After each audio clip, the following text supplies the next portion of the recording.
Have you ever noticed how the world seems to split into two camps when it rains? One group groans, checks the weather app like it personally betrayed them, and starts negotiating with the universe for 5 more minutes of sunshine. And then there's you, or at least maybe you, the person who hears rain tapping against the window and feels something in their chest loosen, the shoulders drop, the breath slows, the chaos of the day quiets down, like someone turned the volume knob just a little to the left. If that's you, you've probably wondered at some point, is something wrong with me? Because we're told rain is gloomy. Movies use it for heartbreak scenes. Songs turn it into a metaphor for sadness. And yet, there you are, wrapped in a hoodie, staring out the window, feeling oddly okay. Maybe even happy, peaceful in a way that feels rare and strangely private. Let me show you why that happens, and more importantly, what it says about your mind. Most people assume that liking rainy days is about nostalgia, childhood memories, cozy blankets, a cup of coffee. And sure, those things matter. But psychologically, the story runs much deeper. When rain falls, your brain experiences a subtle shift in how it processes the world. It's not just weather, it's a sensory environment that gently pulls your nervous system out of high alert and into something softer. Think about how loud life usually is. Notifications buzzing, conversations overlapping, expectations piling up. Even on a good day, your brain is constantly scanning, predicting, adjusting. Rain interrupts that pattern.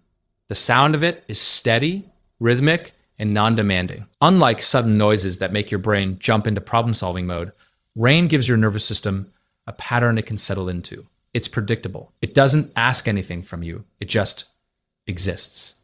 Psychologically, this matters more than we realize. Your brain is always trying to reduce uncertainty. That's one of its core jobs. Rain, especially steady rain, creates a controlled form of sensory input. Researchers sometimes compare it to pink noise, a type of sound that's less harsh than white noise and closer to natural rhythms. Your brain doesn't have to fight it or interpret it. It can rest inside it. That's why rainy days often feel like permission to slow down, even if nothing in your schedule actually changed. But here's where it gets interesting.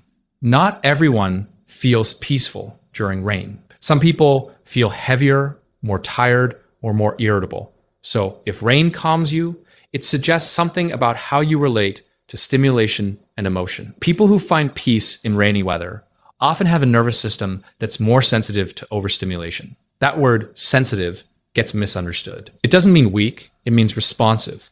Your brain picks up on subtle changes, moods, and atmospheres more easily. Bright sunlight, crowds, and constant activity can sometimes feel like too much, even if you enjoy them in small doses. Rainy days reduce the intensity of external input. Colors soften, streets empty, social expectations loosen.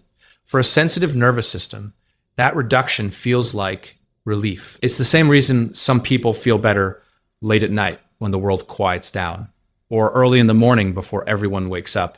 Rain creates that same psychological pocket in the middle of the day, a pause without explanation. There's also the emotional layer.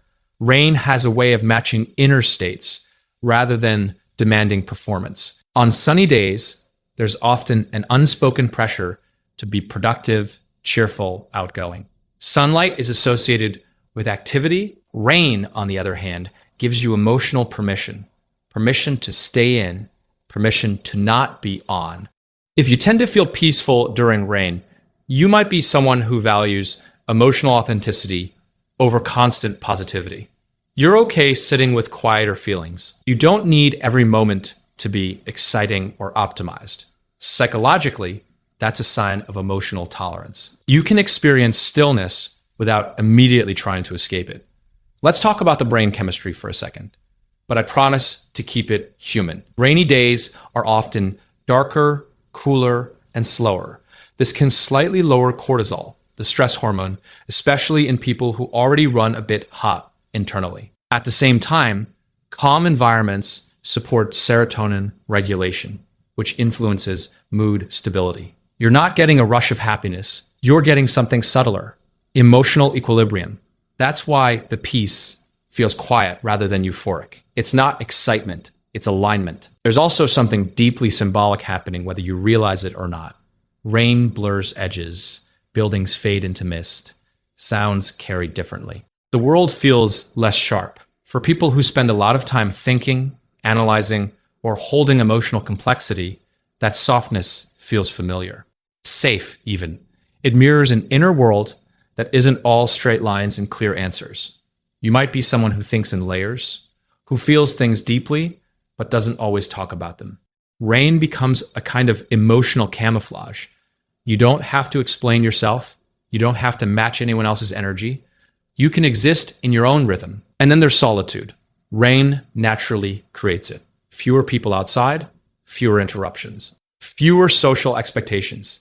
If you feel peaceful during rainy days, you may not crave isolation exactly, but you do value psychological space, space to think without being observed, space to feel without being evaluated. This doesn't mean you dislike people. It means you restore yourself internally. You refill your energy through reflection, imagination, and quiet awareness. Rain supports that process by making the external world less demanding. Interestingly, many creative thinkers report this same response to rain.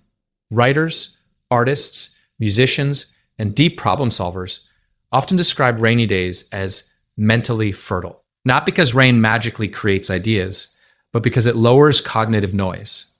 When your brain isn't busy managing the environment, it has more room to wander. And wandering psychologically is where insight lives. Your mind starts making softer connections. Memories surface. Ideas drift in without forcing themselves. That's not laziness. That's incubation.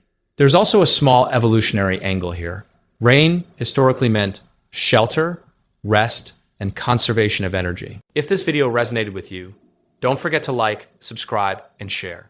Stay with the channel for more deep psychology and calm, meaningful stories.